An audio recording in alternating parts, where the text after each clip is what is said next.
Llegando a usted con un mensaje de vida en Cristo, usted sintoniza el programa Vida Renovada, una presentación del Centro Cristiano Casa del Rey en la ciudad de Apopka, Florida, los Estados Unidos. Si usted vive en el área de Orlando, estamos ubicados al norte de Orlando, en el 750 Sur Roger Williams Road, Apopka, Florida 32712.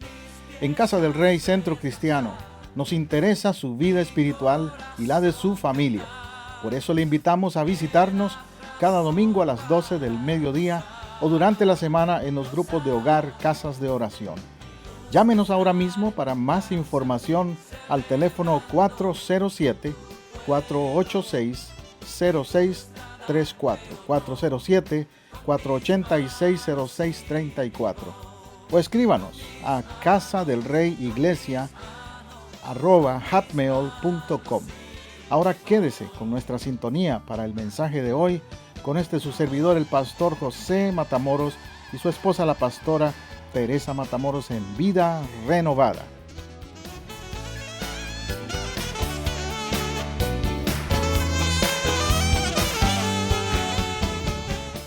Tal como le decía, hoy estamos celebrando al Señor Jesús. Tenemos la mesa servida en memoria de Él, la Santa Cena. Y quiero compartirle un mensaje que tiene que ver con la Santa Cena, pero también con la Pascua. Porque el origen de la Santa Cena cristiana es la Pascua judía. Y a veces, si uno no entiende la Pascua judía, no puede entender a plenitud lo que es la Santa Cena cristiana. La Santa Cena cristiana nosotros la hacemos en realidad muy simbólica y con mucha consagración, santidad, pero es muy simple, al mismo tiempo es muy simple, muy sencillo. No tenemos mucha ceremonia, digamos. Oramos por el pan y el vino, invitamos a los que estén en paz con Dios y con su prójimo en buena relación para que pasen y participen de la mesa. Pero en el contexto judío, en la manera en que ellos lo celebraban, tenía todo un trasfondo histórico que a veces lo pasamos por alto cuando hablamos de la Santa Cena. Y tenía también ciertos rituales que no es que los vamos a practicar nosotros, pero es bueno conocerlos y entenderlos. Y entender la riqueza que hay en esta ceremonia entonces. A manera de introducción, la última cena, celebrada pocas horas antes de la crucifixión, era cuando los judíos celebraban el rito que ellos le llaman Pesach. Pesach. Los judíos tienen, yo no soy judío, yo no hablo hebreo, pero sí sé que tienen una pronunciación con la garganta cuando pronuncian ciertas cosas. Entonces ellos dicen Pesach, como has parecido así, Pesach. En hebreo, eso lo que quiere decir es la noche de Egipto, el rescate o recordando el rito de la liberación de Egipto, cuando ellos salieron de Egipto. Eso se llama para ellos el Maquij, el Maquij. El Pesach, en realidad, es la ceremonia del partir el pan sin levadura. Están haciendo lo mismo que hicieron sus antepasados cuando salieron de Egipto. Entonces, cuando Jesús se reunió en aquella última cena, Jesús se reunió a celebrar esa Pascua. Jesús hizo lo que todos los judíos hubieran hecho aquella noche. Usó el mismo pan sin levadura. Usó 4 copas. Normalmente nosotros pensamos que solo hubo una copa ahí, pero en realidad hubieron 4 copas, porque era la tradición en la manera en que ellos lo hacían. Y Jesús lo estaba practicando al estilo judío en todo sentido. Esa noche del jueves, Jesús reveló ese significado mesiánico de los símbolos, del pan y el vino. Jesús, recuerde que estaba introduciéndoles a ellos lo que es el Mesías, tratándoles de hacer entender a plenitud que Él era el Mesías. Yeshua HaMashiach, como dicen en hebreo, Jesús el Mesías. Porque ellos tal vez a plenitud no lo entendían todavía. Algunos veían a Jesús como un rabino, un buen maestro, un buen profeta. Pero no todos lo veían como el Mesías. No, estaban todavía con los ojos un poquito ciegos a esa gran verdad de que estaban compartiendo el pan y el vino y participando de esa celebración, el Pesaj, con el mismo Mesías en esa noche. Entonces, hay una connotación no solo importante para el judío, pero también para nosotros que sí creemos en el Mesías, que sí entendemos que Él es el Mesías. Y cuando decimos el Mesías, quiere decir el Salvador, el Redentor, el que pagó el precio por nuestros pecados. Ese es al que recordamos cuando aquí dice en memoria de mí. Tiene un significado más poderoso. En hebreo entonces, esta ceremonia del Seder de Pesaj significa orden, poner en orden las cosas de Dios, poner en orden el plan de Dios, orden. Cuando celebramos la Santa Cena en ese sentido, si lo aplicamos a nosotros, estamos diciendo, estoy poniendo mi vida en orden, estoy en comunión con Dios. Literalmente, esa palabra en hebreo es eso, orden, colocar en orden. Es un ritual festivo que se celebra la primera noche de Pesaj. En el calendario hebreo es el 14 de Nisan. Recuerden que el calendario hebreo es diferente al nuestro. Nosotros seguimos el calendario greco-romano, no el calendario hebreo. Seguimos el calendario greco-romano. Por eso, por ejemplo, hoy domingo que nos estamos reuniendo aquí, en el calendario hebreo, este es el primer día de la semana, no el lunes. Los romanos le impusieron a la cristiandad los días de la semana del calendario greco-romano, pero en el calendario hebreo hoy es el primer día de la semana, hoy equivale a lunes entonces, por decirlo así. Y fue el día en que resucitó el Señor Jesús y es la razón por la que los cristianos nos reunimos el domingo.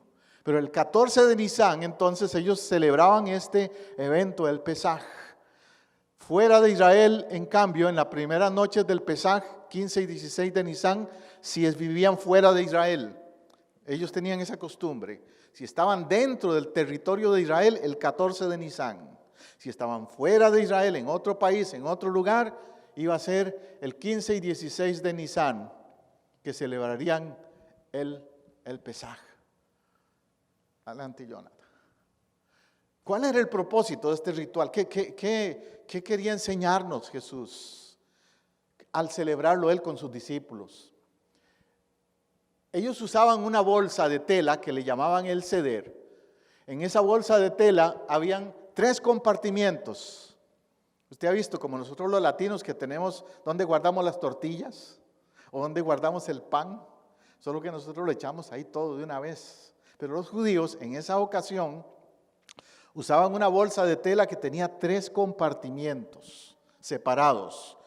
Con las galletas, podemos llamarle así, las matzá en hebreo, que son como esas tortillas grandes que ellos usan, las matzá, esas galletas, pero sin levadura.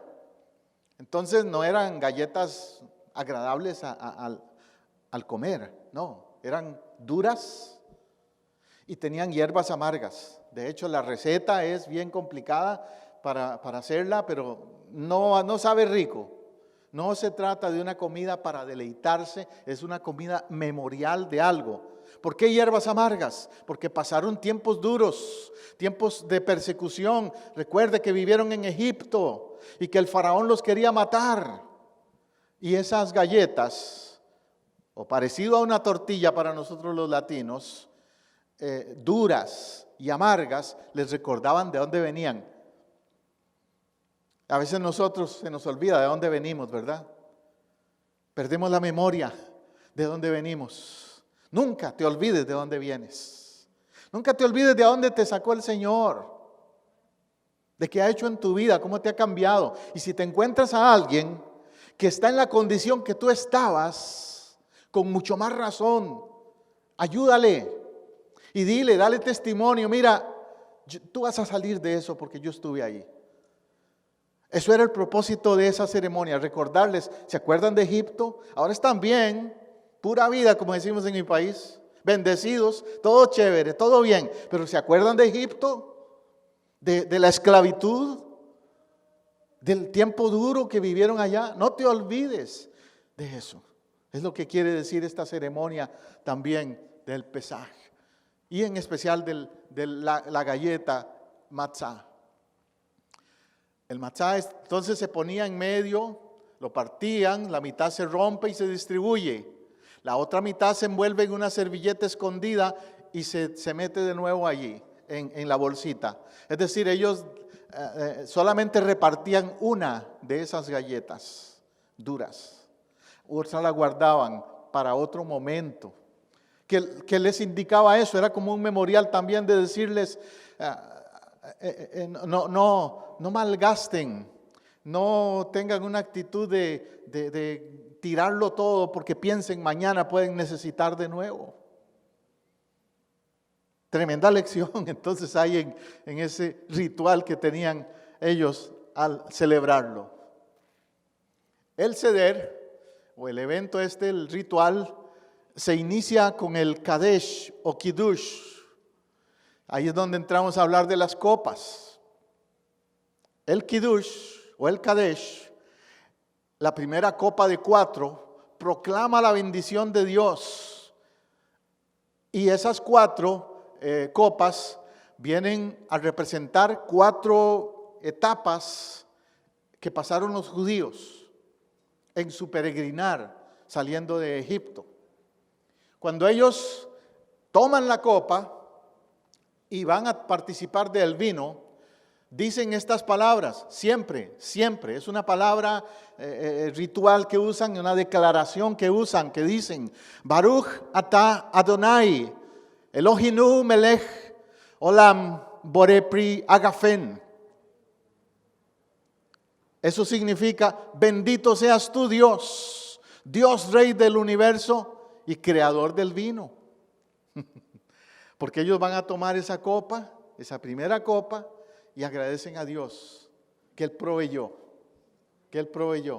Ahora recuerde que ese vino era un símbolo de un derramamiento de sangre. Recuerde que ese vino no era nada más por tomarse unas copitas, como dicen por ahí. No. Tenía que ver con un simbolismo de un derramamiento de sangre que se dio en el Calvario, pero también a los judíos les recordaba del derramamiento de sangre de los primogénitos y de cómo Dios los rescató pintando en los dinteles de las puertas con sangre y evitó que el ángel de la muerte destruyera a sus primogénitos. Todo eso estaba envuelto en esa copa.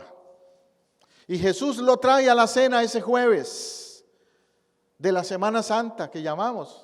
Lo trae a la mesa y Jesús les recuerda eso y les da a entender, ya no hace falta otra sangre, ya no hace falta otros sacrificios. Yo soy el Kiddush. Eso le abre los ojos a un judío si lo entendiera, si el Espíritu Santo trabaja con ellos. Que ahora Jesús es la primera copa, el Kiddush, el que provee la sangre que se necesitaba para el ritual, para la ceremonia. El otro elemento que se menciona es la levadura. Dice que cuando partió el pan, Jesús dijo, tomad, comed, esto es mi cuerpo. Y la levadura en la Biblia simboliza el pecado. ¿Sabe por qué?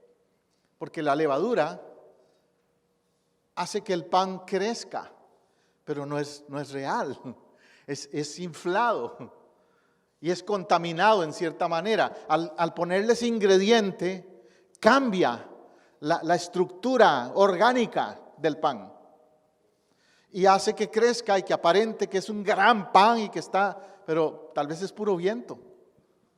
¿Usted no ha comido pan así?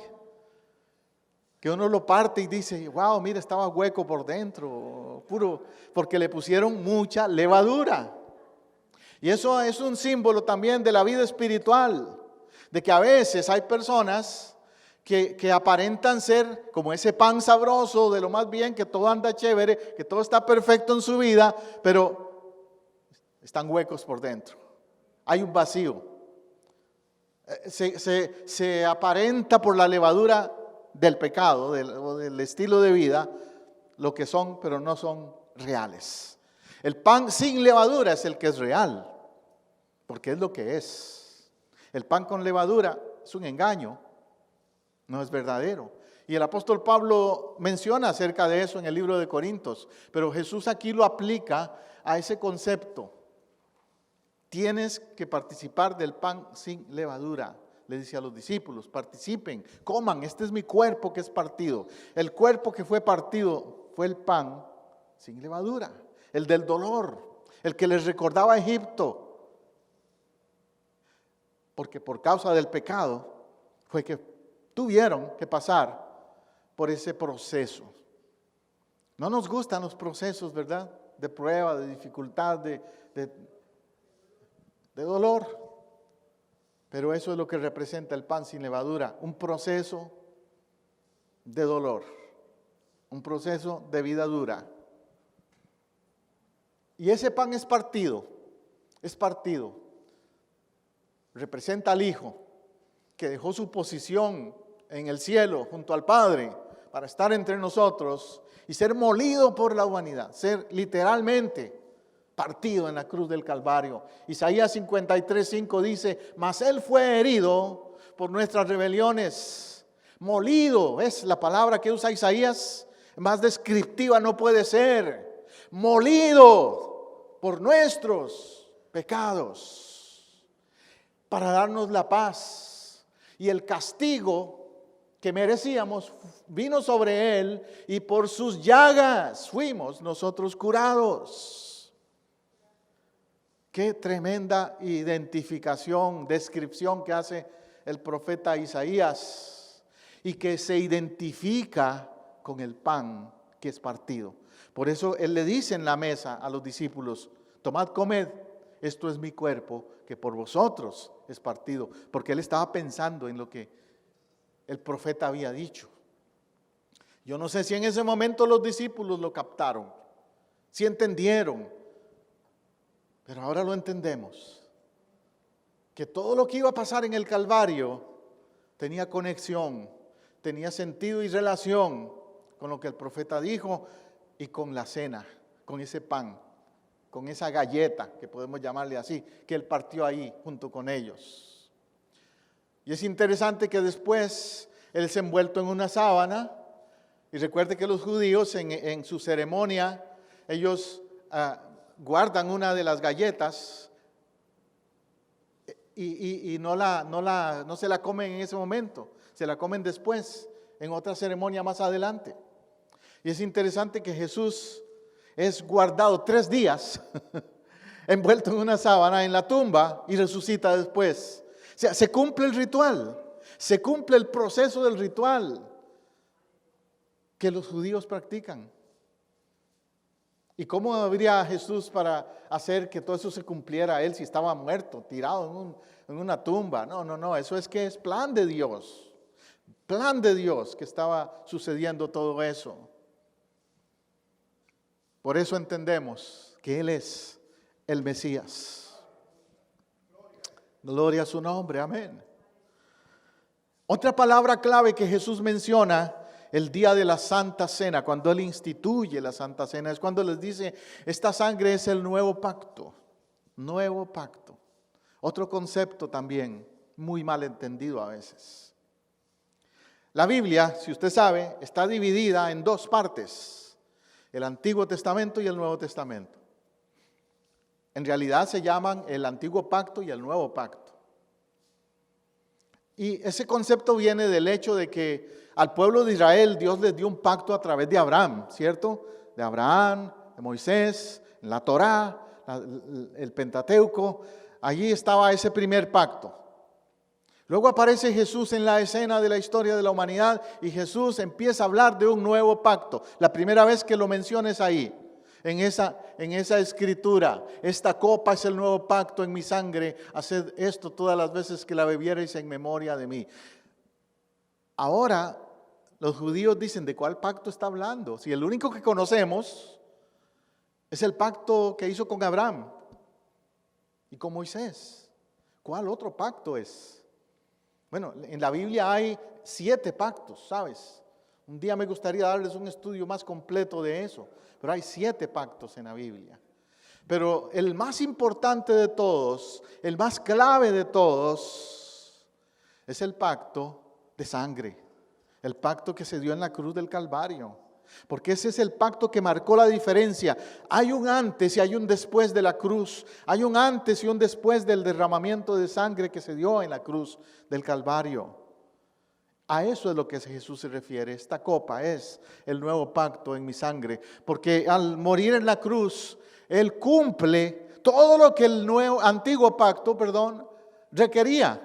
Él cumple todo eso. Todos los requerimientos. Por eso en la cruz al morir dice consumado es. Porque cumple todos esos requerimientos.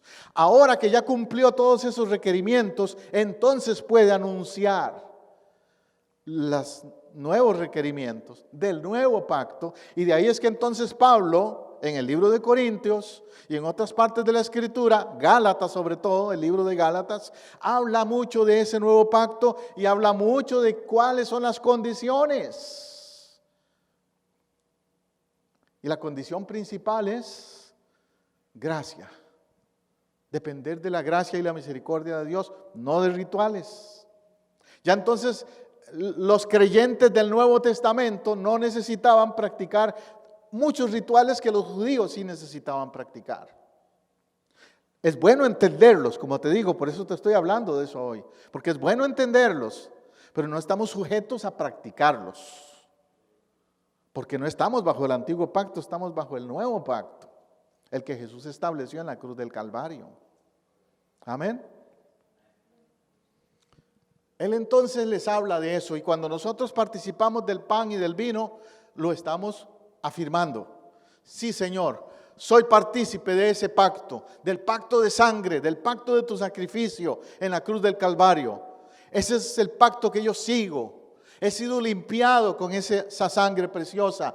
Primera de Juan 1:7 dice, si andamos en luz como Él está en luz, tenemos comunión unos con otros y la sangre de Jesucristo, su Hijo, nos limpia de todo pecado. Analiza eso. Dice que si andamos en luz, primer requisito, andar en luz. Conocer la verdad, andar en luz es tener claro el plan de Dios. No andar a ciegas espiritualmente. Andar en luz es conocer que Cristo es la luz, no otros ni nadie más. Él es la luz y no necesito a nadie más que me ilumine. Él es la luz y andamos en luz porque andamos en Él. Porque como dice, como Él está en luz. Luego dice, tenemos comunión unos con otros. ¿Cómo le llamamos a esta ceremonia? La Santa Comunión. Porque al participar de la cena estamos demostrando que hay relación uno con el otro. A mí me llama mucho la atención el símbolo de la cruz siempre, ¿sabe? Porque la cruz tiene 2 palos, uno vertical y otro horizontal. El vertical señala al cielo, indicando que tenemos una relación con Dios. Pero el horizontal nos dice tenemos una relación con los que están al mismo nivel de nosotros, con el prójimo. Entonces, cuando uno tiene comunión unos con otros, está afirmando eso. Yo no puedo decir, tengo comunión con Dios, pero no necesito la iglesia. No necesito a la gente. No. Si hay comunión con Dios, hay comunión con su pueblo, con su gente, con la iglesia. Porque es parte, como decimos popularmente, del paquete. Parte del plan. Y la Santa Cena es una manera de afirmarlo, de decir yo tengo comunión con los demás, con Él y con los demás. Tengo comunión. Y esa comunión está basada en ese pacto de sangre, la sangre de su Hijo que nos limpia de todo pecado. Entonces también yo participo de esa ceremonia porque su sangre me limpia. No ningún ritual. La sangre de Él. Ese es el único necesario. Yo podría practicar muchos rituales religiosos, pero ninguno va a ser efectivo si no es el de la sangre de Jesús. Y Él ya lo hizo. Lo que yo tengo que hacer es apropiarme de ese sacrificio. Lo que tengo que hacer es decir, Señor, lo hago mío, lo tomo personal, es para mí también. Esa sangre tuya me limpia de todo pecado. Y cuando dice todo pecado, es todo pecado. A mí me llama mucho la atención la definición de pecado. La palabra pecado en griego es amartía en griego. Y pecado está siempre relacionado el concepto de amartía con muerte. La otra palabra que es también en griego muy relacionada con pecado es muerte. Muerte es thanatos en griego. Y ambas tienen conexión porque la palabra de Dios dice en Romanos que la paga del pecado es muerte. Pero la dádiva de Dios es vida eterna en Cristo Jesús. Entonces cuando dice que nos limpia de todo pecado, quiere decir que ni thanatos, la muerte, ni amartía, el pecado, nos puede dañar. Porque la vida de Jesús está en nosotros. Haz la lista del pecado si quieres, pero no tienes que preocuparte si Él te limpió. No tienes que preocuparte. Ayer que yo estaba dando esa clase de capellanía, les contaba a los pastores y líderes de Argentina a quienes estaba hablando que como capellán uno tiene que meterse en lugares bien peligrosos a veces y se encuentra con gente que ha hecho de todo. Les contaba a ellos como en una ocasión me tocó entrar a una cárcel donde tenían a un hombre en máxima seguridad en una celda. El administrador de la cárcel inclusive no me dejaba entrar ahí, porque me decía, no, a esos de máxima seguridad no pueden venir a la capilla que teníamos, al culto, ellos no pueden. Pero yo le dije, dame un permiso especial, yo quiero hablar con él. Porque él estaba gritándome desde la celda. ¡Hey! Usted, predicador, venga, hable conmigo. Y no lo dejaban, a mí no me dejaban entrar donde él estaba. Para hacerte la historia corta, el administrador me dice, mire, fírmeme este papel que dice que usted me desliga de toda responsabilidad si algo le pasa. A su propio riesgo, si quiere entrar ahí. Y me dejaron entrar a esa celda de máxima seguridad, en un lugar allá en mi país que se llama La Reforma, una cárcel. Y la cosa es que este hombre, cuando entré, me dice, yo sé que yo voy a estar aquí de por vida, pero hay algo que me come la conciencia. Y yo sé que ustedes los sacerdotes, él pensaba que yo era un sacerdote, ¿verdad? Me dice, yo creo que ustedes los sacerdotes guardan el secreto ese de confesión. Y quiero confesarme. Y empezó a contarme lo que pasó y me dijo unas historias terribles. Él sí cometió los crímenes, me dijo, sí, yo maté a fulano, sutano y todo eso, es cierto. Pero también a mí me hicieron esto y esto y esto y esto y por eso yo los odiaba y por eso era un muchacho que lo habían maltratado y abusado y le habían hecho montones de cosas desde niño. Y me dice, como sea, yo quiero sacármelo del pecho, quiero confesar todo eso, porque yo estoy pensando suicidarme, me dice. Y yo sé que usted no lo puede decir porque usted dijo que guarda el secreto. Y le digo yo, mira, antes de que tomes cualquier decisión, yo quiero decirte algo que tal vez no has pensado, que la sangre de Jesucristo limpia de todo pecado. Y empecé a explicarle el perdón. Y me decía, pero no puede ser. Es que yo he hecho todo eso, yo le estoy diciendo todo lo malo que yo he hecho. ¿Cómo puede haber perdón para mí? Entonces yo le conté la historia del ladrón a la par de la cruz. Y le dije, mira, te voy a hablar de uno que tenía un tremendo récord criminal. Y le hice una ilustración sin decirle quién era. Después le digo, ¿sabes quién era? Uno que murió a la par de Jesús en la cruz.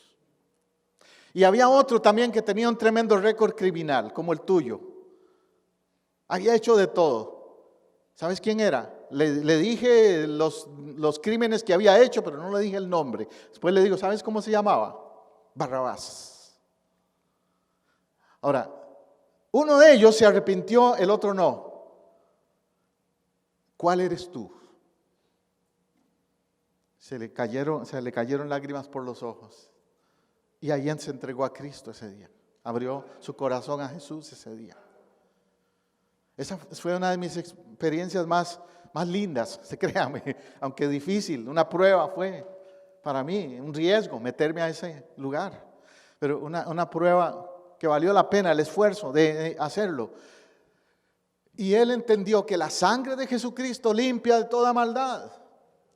Ahora te he puesto el caso más extremo, pero también el gerente de un banco que lo agarraron porque estaba sacando dinero de los fondos del banco, o el dueño de un negocio que está explotando a la gente, también necesita entender el perdón y que la sangre de Jesucristo limpia, porque a los ojos de Dios está tan mal, tan pecador, el gerente de corbata de un banco que roba, o el político, qué sé yo, como el hombre que está en máxima seguridad en aquella cárcel.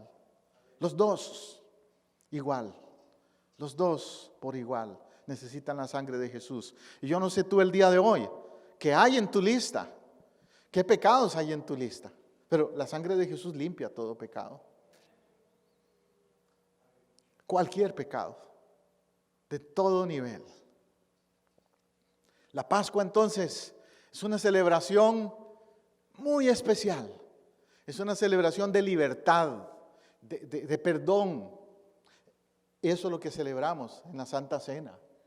Es una festividad sagrada para los judíos que a veces se vuelve más ritual, ¿cierto? Pero tiene que ver con un evento de libertad, de cuando estaban en Egipto, cuando fueron sacados de Egipto. ¿Cuál es tu Egipto? ¿Cuál es tu Egipto? Todos tenemos un Egipto de donde salimos, como te digo, en una u otra manera. Si nos examinamos, tenemos un Egipto, una cárcel donde estábamos, una prisión espiritual, una atadura que no nos dejaba vivir. Ese era el Egipto del que hemos venido nosotros, tú y yo también. Y de ahí Dios nos salvó. Gálatas 4:4 dice, pero cuando vino el cumplimiento del tiempo, Dios envió a su Hijo, nacido de mujer y nacido bajo la ley. Por eso te dije que Jesús cumplió la ley. Y que si lees el libro de Gálatas, lo vas a entender muy bien.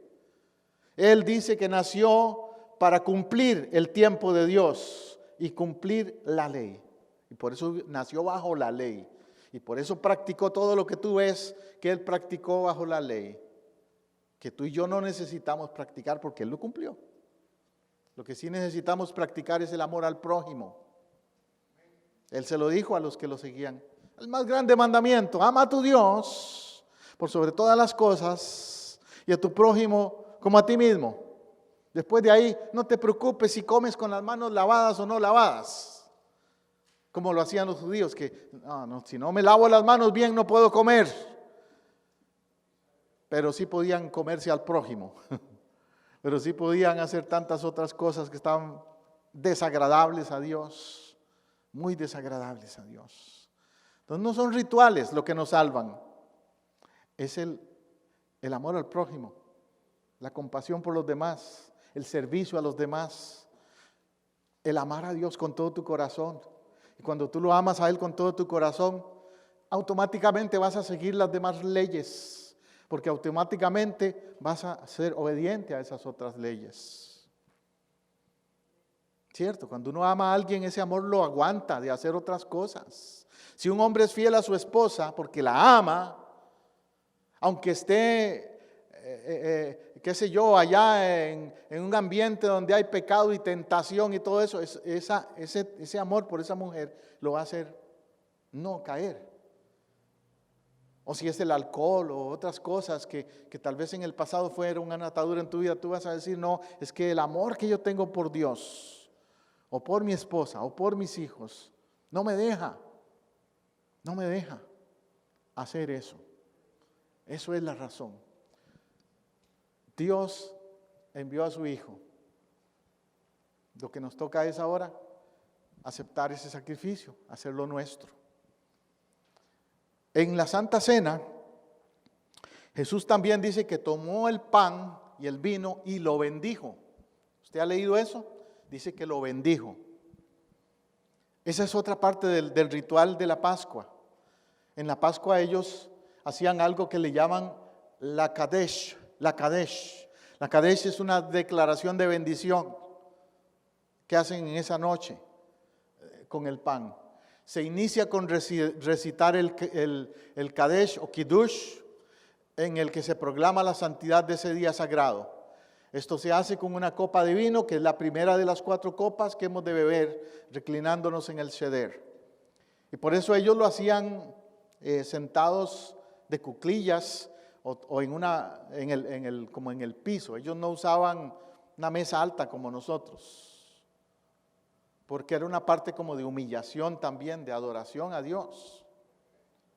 Ellos no usaban sillas, tenían una mesita baja, pequeña, y ahí ponían esos símbolos, las 4 copas y el pan sin levadura. Eso es lo que hacían. Las 4 copas de vino. ¿Por qué 4 copas?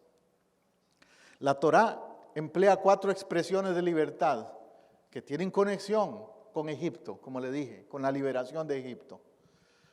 Los hijos de Israel tuvieron 4 grandes méritos cuando salieron del exilio, cuando se fueron de Egipto. 4 cosas que se reconocen. 1, no se cambiaron los nombres hebreos. No sé si ustedes han notado ese detalle.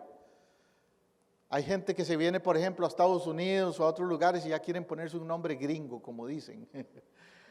Es como que les da vergüenza de que se llamen José o Magdalena. No.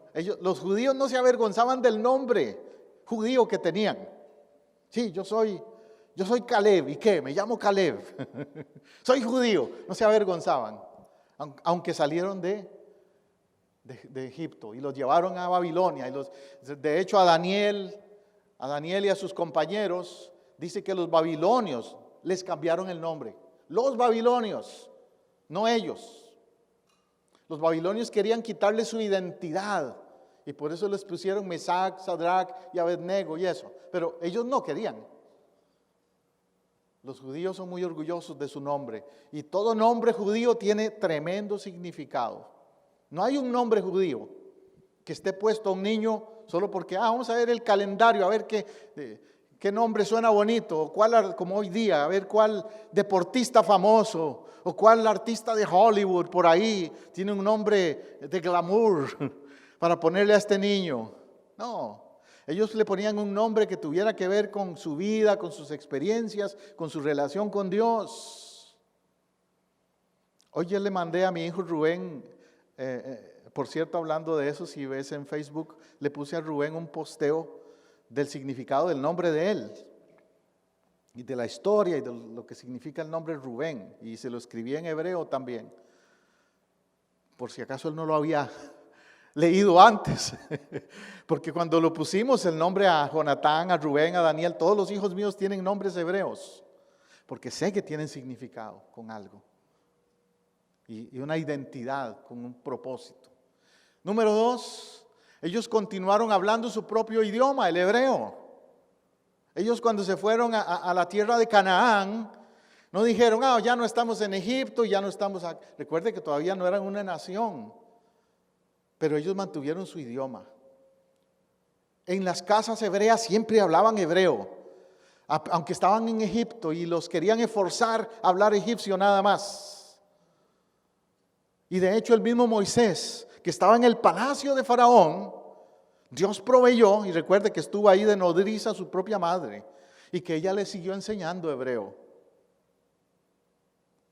Una gran lección también para nosotros los latinos, de que a veces venimos a países como este y decimos, no, so only English only, because we are in America. Y después nos quejamos de que los hijos nuestros no quieran comer nada latino, no quieran sentirse orgullosos de su herencia cultural, ni de la música latina, ni de nada. Pero es que le hemos seguido el juego a Egipto. Cuidado con eso. Los judíos no permiten eso. Ellos viven en América, o viven en Europa, o en cualquier país donde han ido, en sus casas hablan hebreo. En sus casas comen la comida judía. En sus casas tienen música hebrea. Preservan su cultura. Ojalá lo hagamos como latinos también. Claro, respetando el contexto donde vivimos, respetando la cultura de afuera, No, no la vamos a menospreciar, la vamos a apreciar también. Pero una cosa es apreciarla y otra cosa es renunciar a la mía. Eso es otra cosa. Yo no voy a renunciar a la mía jamás. 3, conservaron un alto grado de moralidad. Cuando salieron de Egipto y se vinieron a vivir en medio de naciones muy paganas, esas naciones practicaban una vida liberal. Esas naciones practicaban la idolatría, la fornicación, el adulterio, sacrificio de niños, hacían todo ese tipo de cosas. Y ellos podrían haber dicho, bueno, eso es lo que hay aquí en esta sociedad, vamos a seguir lo mismo. Es que vivo en Las Vegas, y en Las Vegas, no, vivas en Las Vegas o no, vivas en California, vivas en Costa Rica, vivas en México, vivas en Estados Unidos, tú tienes que mantener una integridad moral. La integridad moral significa que hay valores del reino en mí, un DNA del reino que hay adentro de mí, que es superior o más fuerte que el del contexto social y cultural que me rodea. Allí es donde Pablo dice en el libro de Romanos, ¿verdad? No os conforméis a este siglo, a esta cultura, a este mundo, a esta sociedad. No se conformen, sino que seamos diferentes. Diferentes no por ser religiosos, diferentes porque tenemos valores del reino. Cultura del reino. Yo le llamo a eso, cultura del reino. Una moralidad diferente. Y por eso es que entonces el que es un hombre o una mujer de reino tiene integridad en todo. Si hace negocios, no va a hacer negocios chuecos. Si trabaja en una empresa, va a dar su tiempo y va a dar lo mejor de sí y va a ser efectivo, va a trabajar con ganas y no va a permitir en ninguna manera nada incorrecto en su posición que tenga en el trabajo, porque es un hombre de reino o una mujer de reino. Así es otro valor que los judíos tuvieron. 4, mantuvieron su mutua lealtad. Ellos se ayudaron porque sabían que los demás no los iban a ayudar. Entonces entre ellos se soportaban, se ayudaban en lo que fuera necesario. Los judíos no necesitan, aún hasta la fecha, ellos no necesitan muchos seguros de vida, seguros de incendios o de ese tipo de seguros que todos necesitamos. En el pasado ellos, y hasta la fecha, lo hacen también. Cuando una familia judía pierde su casa, por ejemplo, créame que todos van a ayudar para que pueda recuperar su casa. Si alguno cae en un hospital y necesita atención médica, todos van a apoyar y a cubrir el costo de la atención médica. Porque es de mi gente. Porque es mi gente. A mí me ha dado tristeza cuando oigo, y hoy estoy un poco crítico de nuestra cultura latina, le estoy siendo honesto en eso, pero es que quiero ver cambios en ese sentido. Me ha dado tristeza cuando me han llamado, precisamente en mi trabajo de capellán me tocó varios casos, que me llamaban a un hospital y me decían, venga, porque aquí hay una persona en el hospital que está indocumentado, no tiene papeles y no tiene seguro médico y el hospital ya lo va a tirar afuera o hasta se murió y entonces nadie sabe qué hacer con ese cuerpo. Qué triste. Si fuera en el contexto de una cultura como la judía, llaman al liderazgo, a los rabinos, a la comunidad judía en la ciudad y te aseguro que ellos se hacen cargo del cuerpo y de los gastos médicos. Porque esa es una mentalidad que ellos tienen, que nosotros tenemos que aprender de ellos. Es un sentido de comunidad, de darse preferencia, de cobertura el uno por el otro. Yo conozco iglesias, claro, cristianas, donde hay mucho de eso también, donde hay mucha cobertura, ayuda, cuando hay que darla, y así debe ser. Pero no es general, son excepciones.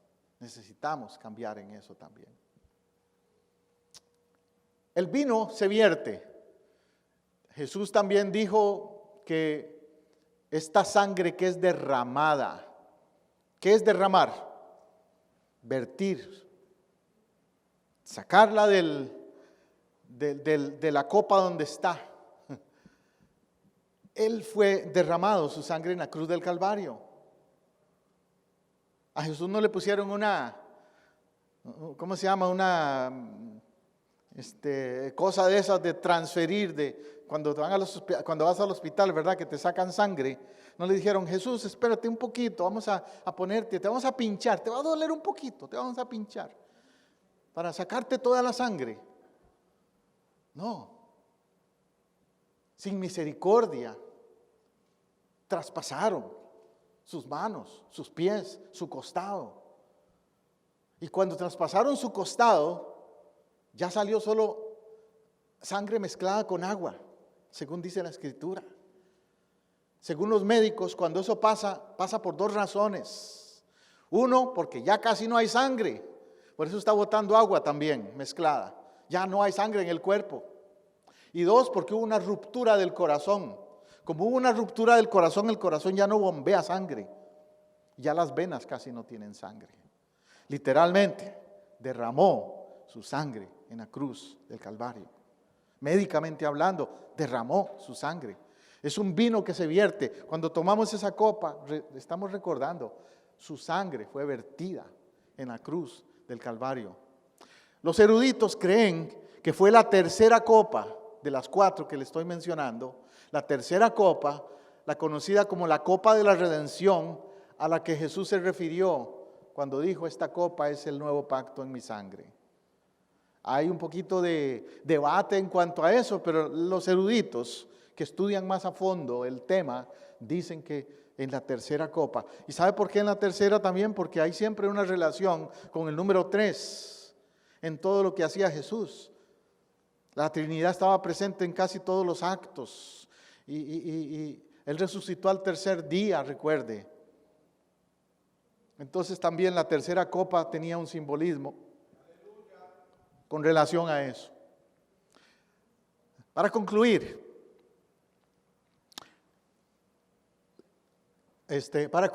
Romanos 3:25 dice, a quien Dios puso como propiciación por medio de la fe en su sangre, para manifestar su justicia a causa de haber pasado por alto en su paciencia los pecados pasados. Yo subrayé allí esa última parte que dice, haber pasado por alto en su paciencia los pecados pasados. Yo sé que no nos gusta hablar del pecado, porque nos señala. Y si señalo a otro, el otro me señala a mí también, ¿ves? El pecado nos acusa a todos. El amartía en griego, el pecado es feo. Pero qué bonito, qué tremendo es pensar que Él pasó por alto esos pecados. Dice que en su paciencia, que si Dios ha sido paciente conmigo y contigo. Algunos pueden decir, pastor, yo le gano.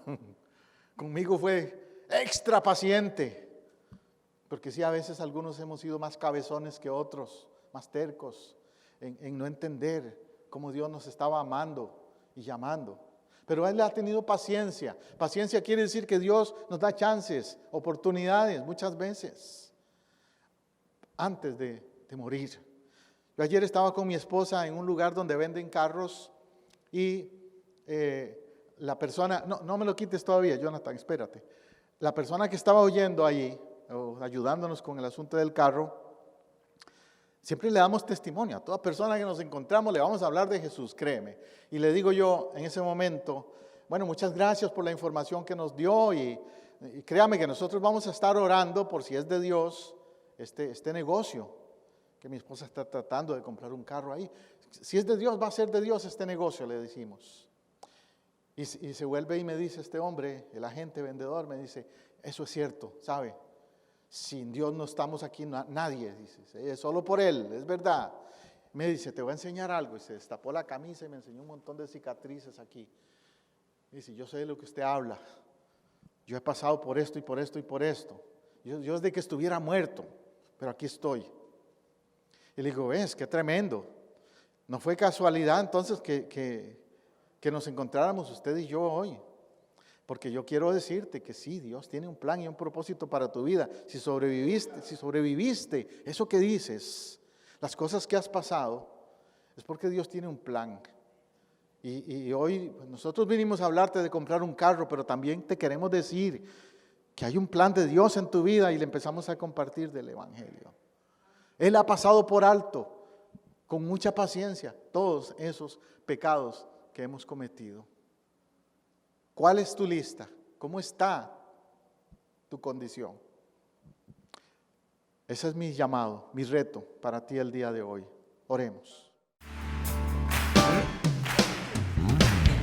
Estar en tu casa, celebrando con tu pueblo. Así llegamos al final de un programa más de Vida Renovada, una producción de Casa del Rey Centro Cristiano Internacional, transmitiendo desde Orlando a Popka, en Florida, los Estados Unidos. Si este mensaje le ha sido de ayuda y edificación en su búsqueda y caminar con Dios, déjenos saber hoy mismo. Llámenos al 407-486-0634, 407-486-0634, o escríbanos a casadelreyiglesia@hotmail.com. Si vive en Orlando o sus alrededores, visítenos este domingo en el 750 sur de la Roger Williams Road, en Apopka, Florida, 32712. Nuestra celebración de alabanza y predicación es a las 12 mediodía. Casa del Rey Centro Cristiano Internacional le ofrece a usted y a su familia el apoyo que busca para crecer espiritualmente. Tenemos ministerios para niños, jóvenes, caballeros y damas, así como también servicio de consejería individual o matrimonial. Los pastores, su servidor José Matamoros y Teresa Matamoros, y el equipo de líderes en Casa del Rey, le esperamos para compartir. Somos una iglesia familiar, cristocéntrica y multicultural. Dios le bendiga abundantemente.